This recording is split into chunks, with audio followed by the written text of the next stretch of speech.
Mientras tanto, acá, en la superficie, los trabajadores de ciencia y técnica realizan un paro de 48 horas, una vigilia nacional, y advierten que este podría ser un momento crítico, podría ser la última generación de científicos en la Argentina, así lo están advirtiendo. Y voy a saludar, amigos, amigas, en la mañana de Circo Freak, a Javier Echaide, doctor en Derecho e investigador del CONICET. Buen día, ¿cómo estás? ¿Qué tal? ¿Cómo estás? Ariadna Gallo, doctora en ciencia...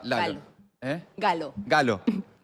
Ariadna Galo, doctora en Ciencia Política e investigadora del CONICET. Buen día. Buen día. Y Damián Furman, becario del Instituto de Ciencias de la Computación y miembro de Jóvenes Científicos Precarizados. ¿Cómo estás? Ustedes vienen de ahí de la vigilia, ¿no? Sí, así es. ¿Pasaron la noche ahí en el polo científico? Sí. ¿Qué están haciendo? Casi toda la noche. Casi toda la noche. Sí, pero arrancamos Yo a estuve toda las la 12 del noche. mediodía. Vos directamente con la carpa vienen. Vine con la carpa, así es. Literalmente. De acá me voy a la facultad, así que... Pasaron la noche ahí. Bueno, ¿qué están reclamando? ¿Cuál es el punto central de la protesta de estos días?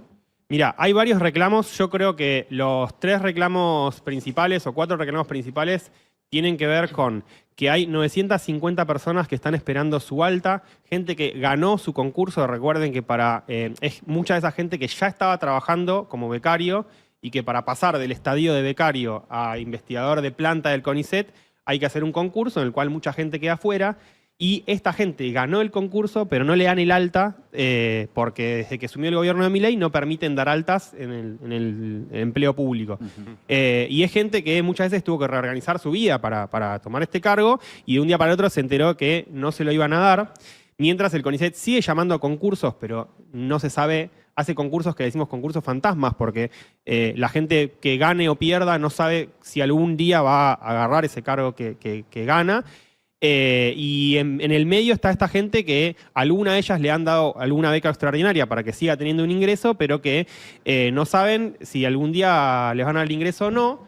Ahora anunciaron que van a dar 100 ingresos de los 950 personas que están esperando. Consideramos que eso fue un triunfo importantísimo, lo han dicho luego de haber anunciado nuestro acampe, con lo cual creemos que está directamente relacionado. Y en ese sentido es gravísima la situación porque más allá de las personas afectadas, que es importantísimo, también son trabajadores, gente que ha dedicado toda su vida o muchos años de su vida a la investigación pública y que luego, habiendo hecho todo bien, lo expulsan del sistema.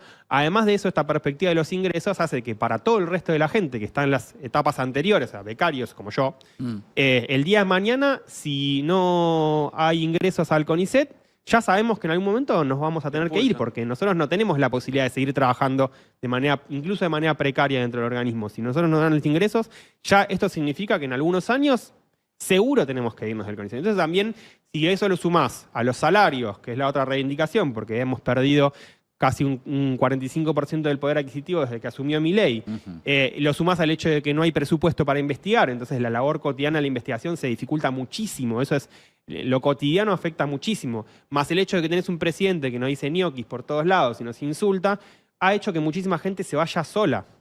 Entonces nosotros hemos desde AT CONICET también, yo soy parte de AT CONICET también, hemos hecho un análisis mostrando que desde que asumió Milei hubo 1.700 personas, 1.700 bajas en el organismo. O sea que además de los despidos, que también hubo despidos, mucha gente se está yendo. Claro. Y eso, como decís vos, marca la perspectiva de que quién va a querer hacer investigación hoy si no se sabe si vas a poder tener los más mínimos derechos laborales, si vas a poder tener plata para investigar, qué vas a poder investigar, porque ahora lo otro que quiere hacer algo que se rumorea, digamos, que quieren cambiar la composición del consejo del directorio, con la única intención de poder ellos mismos decidir qué cosas se puede investigar y qué cosas no. Entonces también es un ataque a las libertades democráticas más básicas que tiene cualquier persona de decidir qué puede investigar. O sea. Ariadna, ¿qué estás viendo? Exactamente, sí, un poco para complementar lo que bien expuso Dami, que tocó básicamente los temas centrales. Sí. También agregar la situación que está pasando la agencia I+D+I, que es la agencia que otorga, además de otorgar ciertas becas, que los becarios que están por agencia tienen el salario congelado desde hace 15 meses, ¿no? Están cobrando un poco más de 700.000 pesos y no han recibido un peso más desde que asumió Milei. La agencia, todo esto está completamente paralizada y es la entidad que está a cargo de financiar proyectos. Es decir, sintéticamente, el CONICET financia investigadores e investigadoras individuales, básicamente, a grandes rasgos. Y la agencia otorga financiamiento para proyectos. Esto además, paradójicamente, afecta más a lo que son las ciencias que el gobierno considera útiles, mercantilizables, rentables, porque yo que soy de ciencias sociales, además sufrí un hostigamiento en un streamer libertario que se ensañó conmigo justamente por salir a la calle a militar la ciencia pública. Por ser de ciencias sociales recibimos como un plus. Claro. No sirven para nada. No servimos para nada, Claro. somos inútiles, irrelevantes, etcétera, etcétera. Pero justamente la paradoja es que eso se hizo cuando yo militaba, la ciencia pública en general, y justamente este aspecto al que estaba haciendo referencia ahora, atañe más a las que requieren insumos más caros. Porque nosotros de ciencias sociales, mal que mal, bueno, libros, compu, con que haya wifi, algo podemos hacer. Obviamente que afecta la calidad de nuestras investigaciones, porque yo, por ejemplo, que me dedico a reformas políticas en América Latina, el tema de poder viajar, hacer trabajo de campo, poder tener justamente a los miembros de mi grupo que puedan venir también a la Argentina con financiamiento público, como habíamos tenido hasta cierto momento, que bueno, podíamos contar con esos recursos, por lo menos incluso para pagarnos la inscripción a un congreso.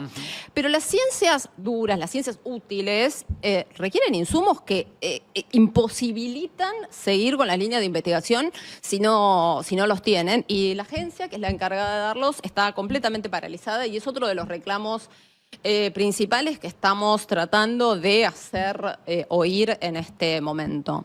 Sí. Perdón Javier, si no soy tan locuaz, porque el tema de... está clarísimo. Y además lo que quiero entender primero que haber nada, dormido. para después entrar en cuestiones más específicas, es el estado general de situación, para después ir también tirando de algunas líneas y pensar también qué está pasando de fondo, ¿no? ¿Qué quiere el gobierno con esto? Pero para el estado general de cómo está la ciencia hoy en la Argentina, Pésimo. ¿qué agregarías? Eso, Pésimo, sí, pésimo. De hecho, o sea, creo que coincidimos todos, es peor esta crisis que incluso la de 2001 en el sector científico. ¿Ah, sí? A ese nivel estamos hablando. Ajá. O sea, porque es cierto, no ha habido financiamiento, o sea, bien lo decían recién los chicos, o sea, se está atacando no solamente el tema en términos de salarios, o sea, que hemos perdido casi el 40%, la formación, o sea, ya se corta, digamos, y por eso el tema puede ser la última generación de científicos en la Argentina esta. ¿Por qué? Y porque si no te están otorgando las altas, no te están otorgando las becas, te cortan el financiamiento de proyectos, o sea, básicamente estamos jugando al valero adentro de los institutos. También están los institutos cortados en los financiamientos, los directores de los institutos empezaron a salir a militar el tema de la ciencia. Entonces, no es solamente un grupo de pibes que se están quedando afuera, no, o sea, esto va desde los directores a que ven que se le están desarmando los proyectos y los equipos de investigación. O sea, mismo lo que estamos viendo por los streaming en el fondo del mar, o sea, había una chica que se le estaba acabando la beca justo mientras estaba a bordo haciendo esa tarea. Entonces, o sea, esto es un ataque directo a lo que puede ser la formación a futuro de futuros científicos. Lo que estamos viendo es que este año y medio de gobierno, en cuanto a lo que tiene que ser con el ataque al sistema científico en general, porque no es solamente CONICET, es INTI, INTA, o sea, hay un montón de otros organismos públicos en ciencia, va a tardar por lo menos 10 años o más en reconstruirse. Eso ya lo tenemos más o menos cuantificado. Ya incluso, aunque en el mejor de los casos la situación empieza a mejorar ahora, Claro. ya lleva 10, 15 años. Imagínate si esto se profundiza en Claro. los próximos 2 años que quedan. O sea, es muy difícil, es mucho más fácil destruir que construir, eso lo sabemos. Sí. Pero con lo que ha pasado hasta ahora, y básicamente va a tardar una década en volver a formarse. Con lo cual, o sea, la formación de cuadros, la formación de líneas de investigación, los resultados a futuro, la institucionalización, porque lo que se está atacando de acá a largo plazo es la institucionalización de la política científica, que de hecho no sé si hay política científica en este gobierno. Nada, o sea, eso a futuro significa, o sea, un parate total en el sector. No hay financiamiento de ningún tipo a ninguna línea de investigación, ni siquiera en esos aspectos, esas áreas que al gobierno dice interesarle. No hay.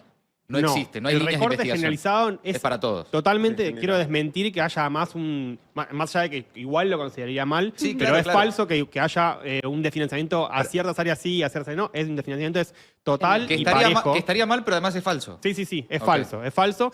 Y retomo un poquito justamente con lo que dijeron del streaming del Fondo del Mar, que me parece que es un buen enganche porque ha tenido mucha popularidad. Un poco para desmentir también las cosas que se estuvieron diciendo, porque estuvieron diciendo, bueno, acá esto lo financió una fundación privada, o esto se hizo gracias a que ahora está Milei en la gestión del CONICET, o no sé qué. Sí.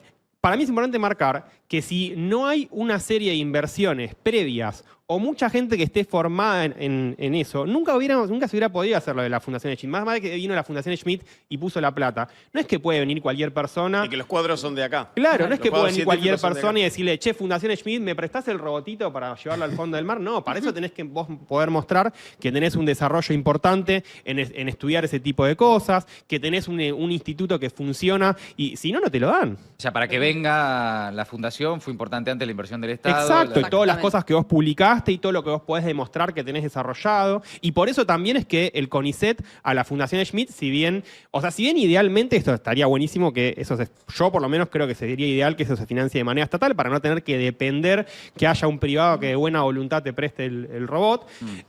Más allá de eso, el CONICET tuvo que sustentar su pedido mostrando que tiene un desarrollo en este aspecto, que es importante la investigación, y como tiene todo ese desarrollo, también le puede decir a la Fundación Schmidt que todos los resultados de la investigación se los queda a CONICET, que poder influir también en qué cosas se investigan para que sean más de la conveniencia de lo que nos conviene estudiar a nosotros y un poco obviamente se tendrá que ceder, no tengo idea de los detalles del acuerdo, pero a lo que me refiero particularmente es a que el sector privado no va a invertir en un montón de cosas en las cuales el CONICET invierte. Y tampoco se puede después conseguir un financiamiento del sector privado si vos no tenés una base sobre la cual vos le podés decir al sector privado, mirá, yo ya hice todas estas inversiones, tengo la gente formada, puedo Claro. usar esta tecnología porque tengo la gente capacitada en usarla, puedo, no sé, después aplicar esta vacuna porque tengo tantos centros de investigación, o puedo aplicar esta tecnología para el campo, por ejemplo, porque tengo toda esta gente que ya trabajó en estudiar estas cosas.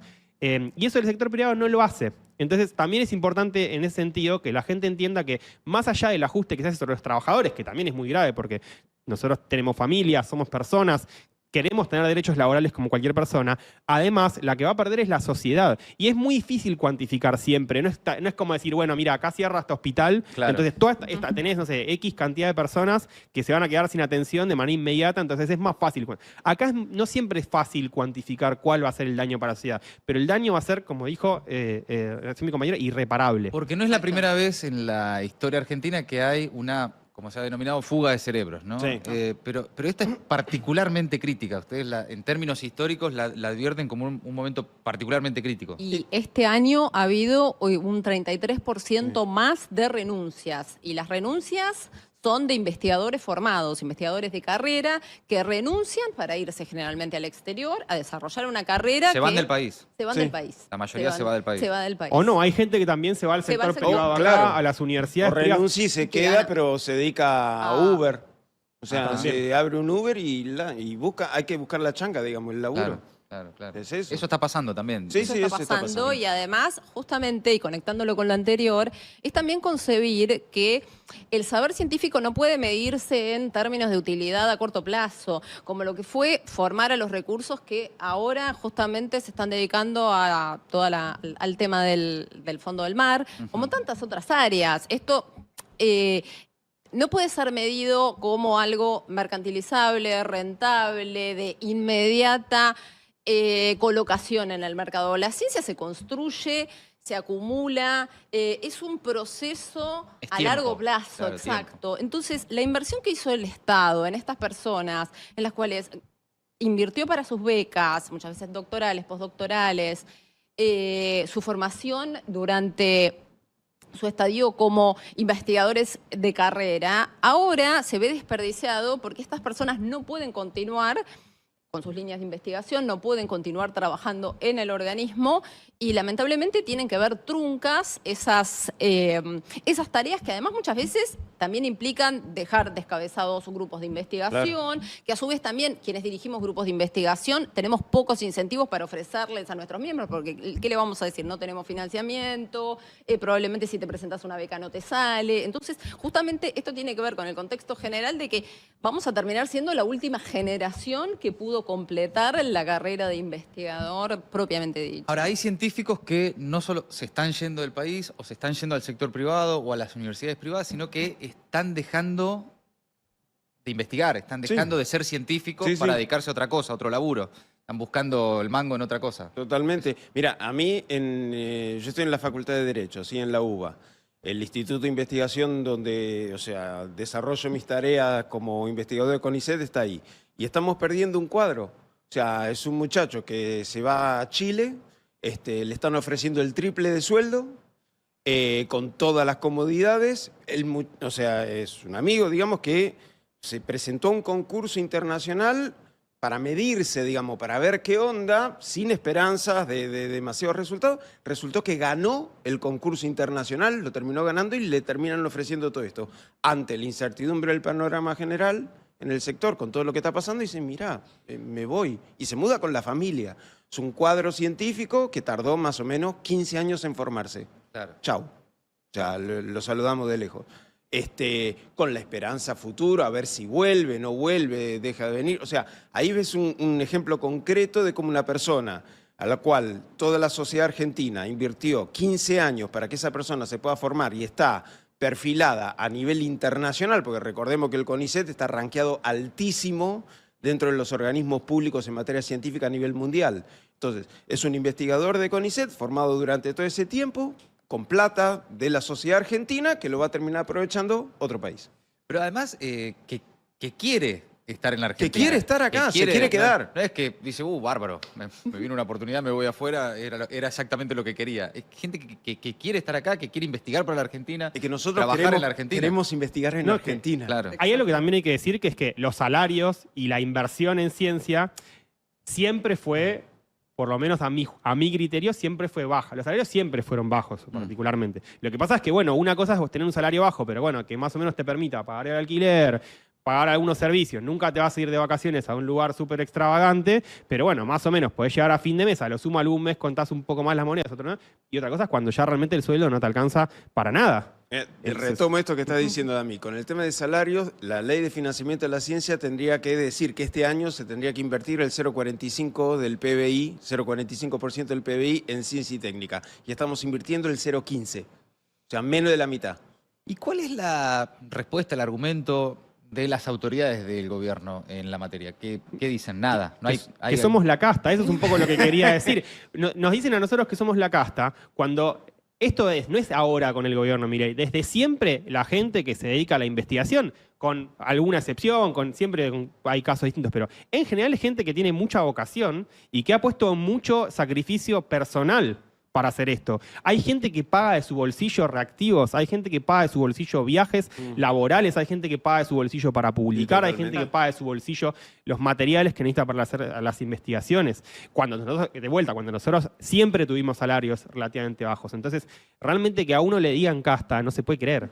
Exacto, privilegiados, nos tratan como que fuéramos un sector privilegiado que vive del Estado. Además, se creó como toda una lógica, lo digo porque justamente me viene a la mente toda la situación de doxeo y violencia digital que me permitió tener justamente acceso a los argumentos, porque uno a veces, qué sé yo, no sigue la hilación argumental de quienes nos cuestionan, sacando cuando no queda otra que rebatirla. Y esta cuestión de poner al saber público en un lugar de escarnio popular, de decir, bueno, a ver, estos son un sector que vive de los impuestos tuyos en vez de irse al sector privado, como si tuviera mayor legitimidad trabajar en el sector privado y además como si nosotros no pudiéramos ir justamente complementando lo que dijo el compañero. Hay muchos de nosotros que ganaríamos mucho más trabajando en el sector privado, pero, por ejemplo, en el caso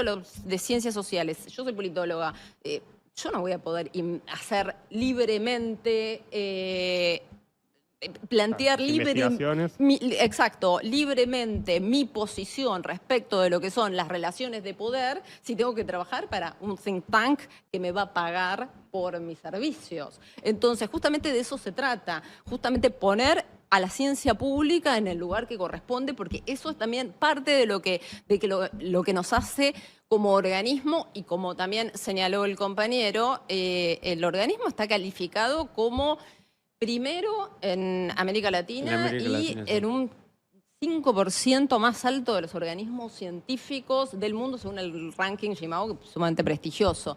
Y la sociología y ciencia política, por ejemplo, que es nuestra área, está sexta en el mundo y primera en América Latina. Entonces, también esto de que hacer creer que acá se investigan cosas que no se investigan en otros lados. Y además ahí hay un argumento que además me interesa, porque a veces hasta para los que tienen buena voluntad el desconocimiento atenta contra eso, que es...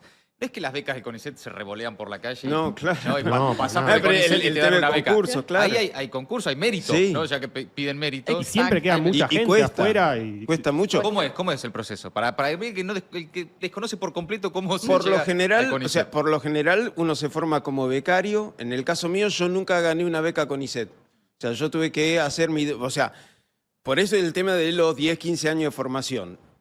O sea, cualquier becario, o sea, él es profesional. O sea, no es que viene de... yo soy becario igual también. Sí, sí, pero por eso, o sea, uno es profesional porque ya cumplió con la carrera de grado de la universidad, en cualquier disciplina, ¿sí? Después de eso, por lo general, haces o aplicás a becas para acceder a un doctorado, que esos son, no sé, 4 o 5 años de formación más.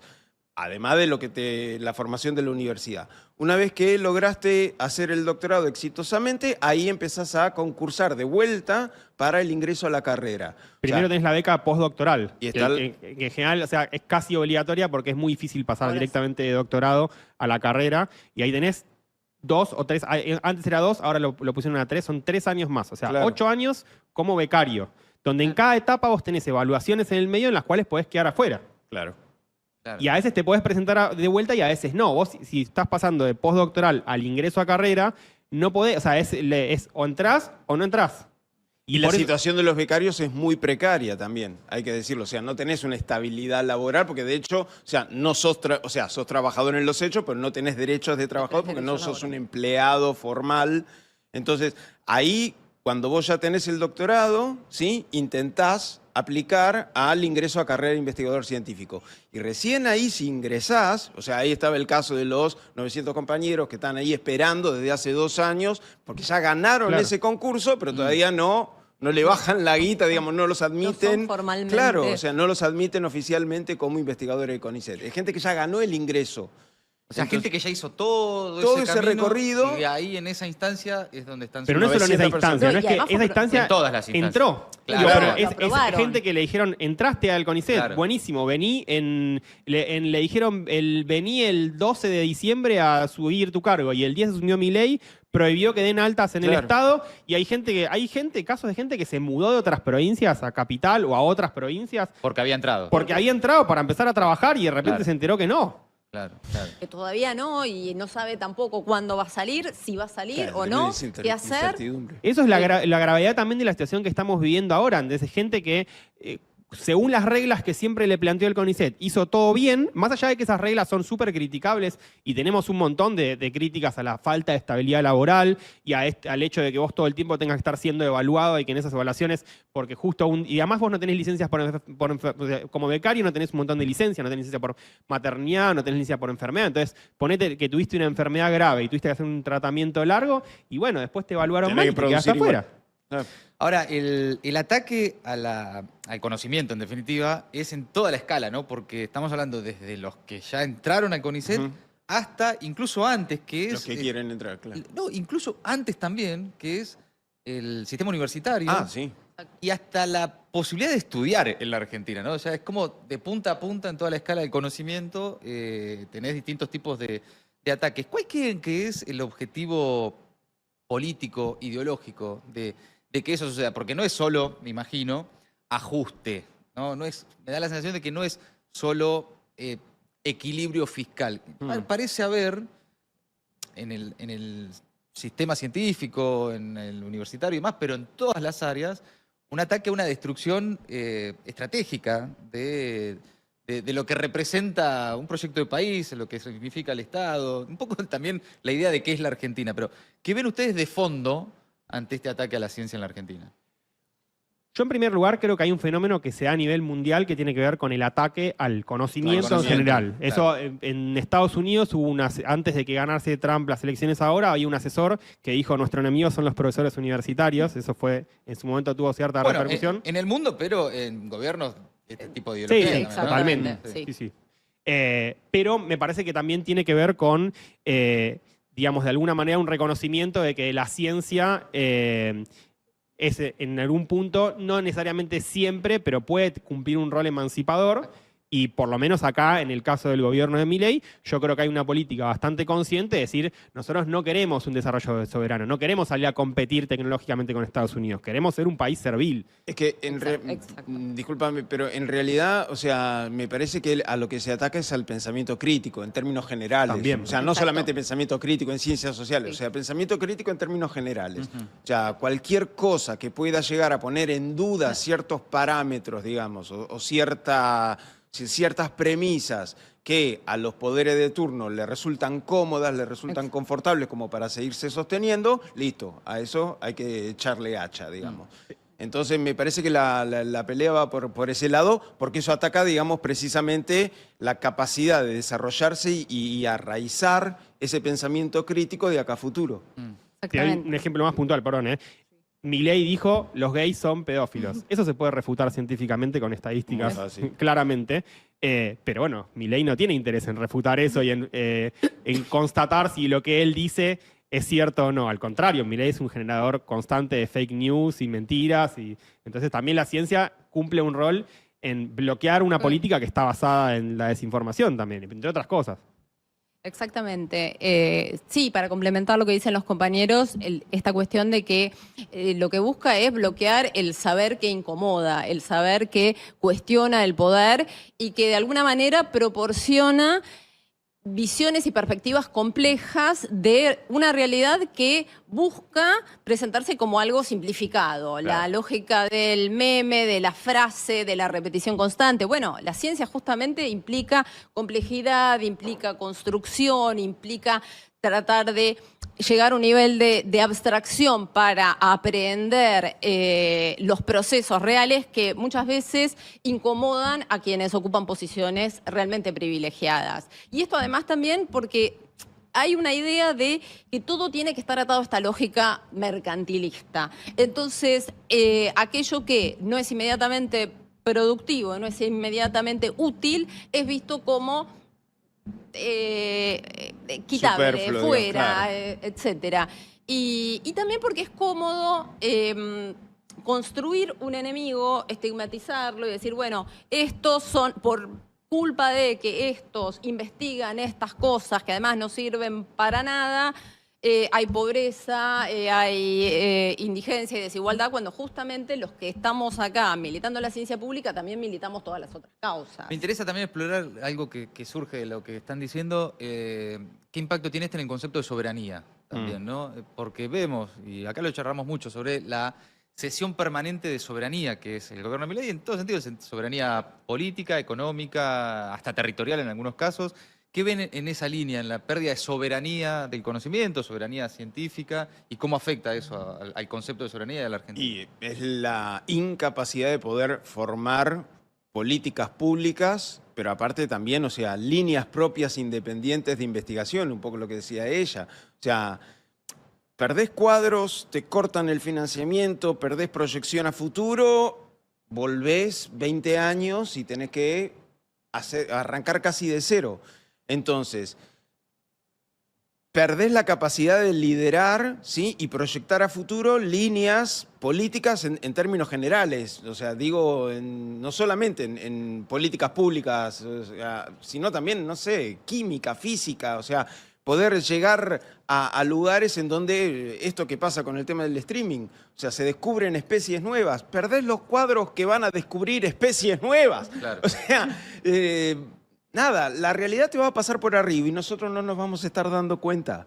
Eso es lo que va a pasar a futuro. O sea, en Argentina, y aparte también, esto lo compartía con compañeros, nosotros tenemos una vinculación directa con lo que es la universidad, y principalmente la universidad pública. Entonces, no es que el investigador de CONICET se encierra en el laboratorio, ¿sí? Y no tiene contacto con el universo, que es una realidad paralela en la que vive. No, por lo general nosotros lo que hacemos es todo lo que nosotros investigamos, se lo trasladamos a los próximos profesionales que se están formando para poder desarrollarse con el mejor y más alto conocimiento disponible en la Argentina y a nivel mundial, porque también nosotros, o sea, escribimos en papers Sí, en claro. revistas de afuera, leemos bibliografía de afuera, o sea, intervenimos en los debates internacionales, no solamente nacionales.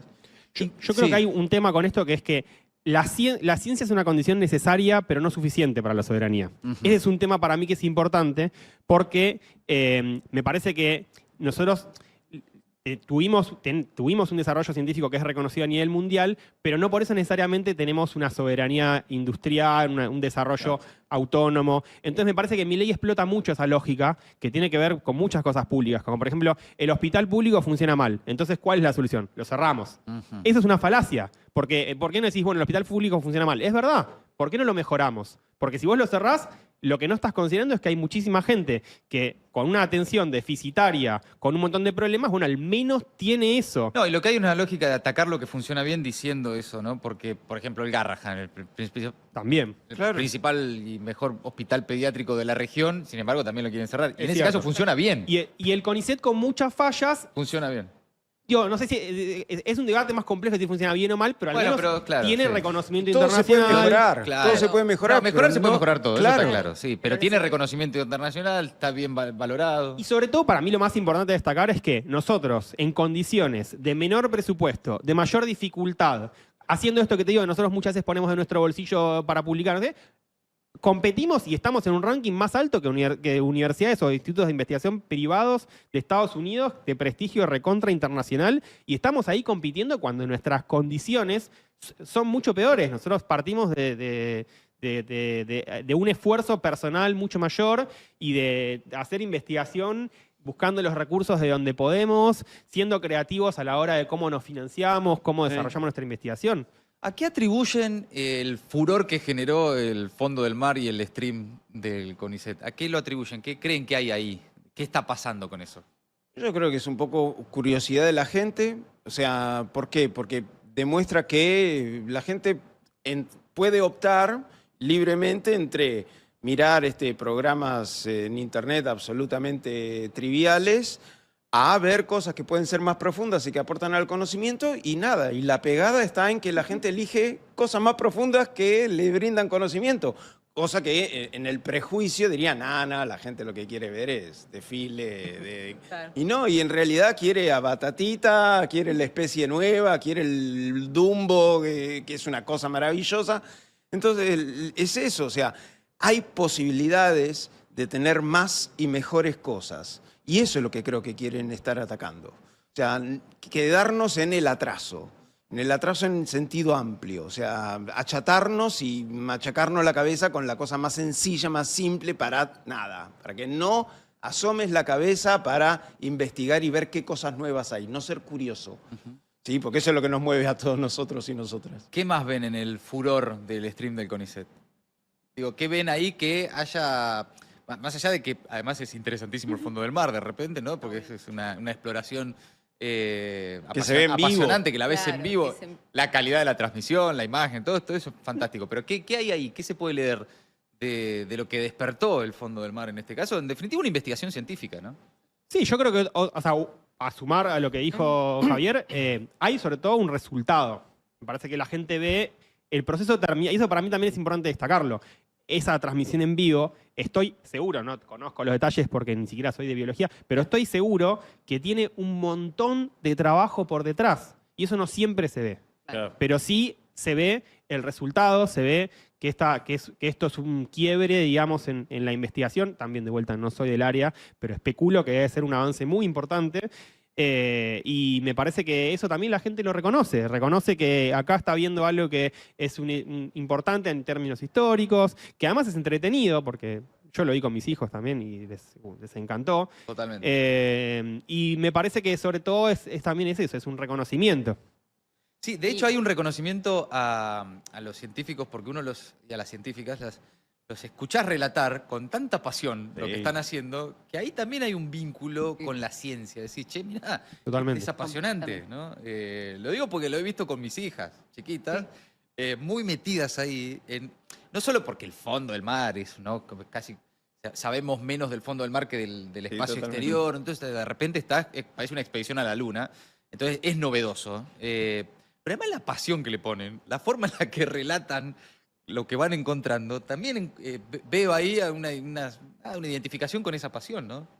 Sí, yo creo que sí, que justamente el tema de que se transmite esa pasión por la investigación, por lo que uno ha generado, digamos, por todo el proceso que ha llevado a esto, como también dijeron los compañeros, no es de un momento para el otro, esto Claro, es lleva producto tiempo. de años y años de haberse formado en esto, pero además, para el que lo ve, esta cuestión tan llamativa de los chicos viéndolo y diciendo, yo quiero estudiar para hacer esto, Claro. y mientras tanto, sí, que por un lado es maravilloso, es algo impensado, y al mismo tiempo quienes están estudiando para hacer eso, o cosas similares, o cosas alternativas y distintas, pero en el mismo organismo, están en el fondo del mar, metafóricamente. Claro, Así claro. que justamente la paradoja, que yo Sí. creo que lo que puso también esto Sí. en la superficie, también con el juego de palabras, es la paradoja que estamos viviendo. Por un lado, la fascinación por el fondo del mar, y por otro lado, el ahogamiento presupuestario que estamos viviendo.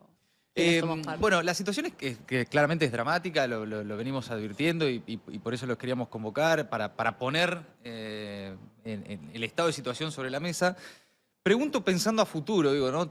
Tratando de ver ahí una esperanza para los que quieren, sobre todo para los que justamente por el stream o por otras razones empiezan a vincularse con la idea de dedicarse a la investigación, a la ciencia, a la tecnología. Y más allá del tiempo que lleve. Es reversible la situación, es posible Todo volver es a tener, reversible. claro, pero digo, es posible volver a tener un sistema científico o tener en algún momento un sistema científico de investigación sólido en la Argentina y Sí, exitoso. obvio. Apostamos por eso, el por tema eso es nuestra ese. lucha. O sea, no es algo que surge naturalmente. Esto no es, o sea, el Wi-Fi no viene de los árboles. O sea, la investigación científica tampoco. O sea, hay que apostar por eso. Hay que invertir, O sea, hay que apostar, hay hay que que darle apostar, tiempo. hay que invertir, hay que poner tiempo, esfuerzo, o sea, hay que ponerle ganas, hay que tener una decisión política clara en adelante, digamos, y para profundizar todo esto que se está haciendo en términos de desarrollo de conocimiento científico. Si no, listo, o sea, se cae, bajamos la persiana, o sea, no hay streaming de nada. Claro. O sea, todo esto... No, por eso la Exacto. advertencia que están haciendo ustedes de que esta podría ser la última generación de científicos en la Argentina si no se hace lo que están planteando ustedes, lo que hay que hacer, ¿no? Totalmente. Yo Totalmente. quiero agregar, o sea, yo te podría responder la pregunta diciendo, bueno, ¿qué cosas necesitan? Se necesitan presupuestos, se necesitan Sí. ingresos, todas las reivindicaciones que nosotros ya venimos planteando. Sí. Pero además me parece importante, justamente siguiendo lo que decía Javier, también hay que abandonar un poco la cuestión del resultadismo. Está bien. Porque la investigación científica uno no o sea, A veces no sabes para dónde... exactamente, o sea, para estamos llegar a un explorando. lugar, cuando uno empieza a estudiar historia de la ciencia y empieza a ver cómo se consiguieron los grandes resultados científicos que hoy todo el mundo reconoce, hubo 1000 intentos fallidos. Primero uno probó Total. esto no Muchos funcionó. no lugares a los que llegué. Exacto, no se llegaba. y uno puede decir en un momento, che, ¿cómo anda tu investigación? Y mira, probé esto, no funciona nada, estoy en cero. Pero no estás en cero, porque ya hiciste todo un camino de Claro, probar todo esto. Pero si uno seguía por una lógica completamente resultadista, bien. completamente mercantilista también además, uno puede pensar que en realidad no llegó a nada y quizás le faltaba un solo intento para descubrir la próxima energía atómica o lo que sea.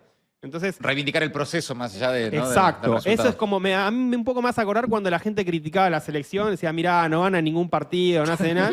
De repente, mirá. Pero están si todos los vos, resultados juntos después. si vos un Claro. momento hubieras dicho, che, mirá, nos está yendo muy mal con la selección, le vamos a quitar todo el financiamiento, Sí, que dejen de jugar. Claro. Dejen de no jugar. hubiéramos ganado nada. Claro, totalmente. Tal cual. Les agradezco mucho a los tres que hayan venido, No, por Javier favor. Echaide, Ariadna Galo, Damián Furman, gracias a los tres. Y, Gracias por Muchas ustedes. gracias a vos. y son bienvenidos Gracias a todos. siempre, gracias.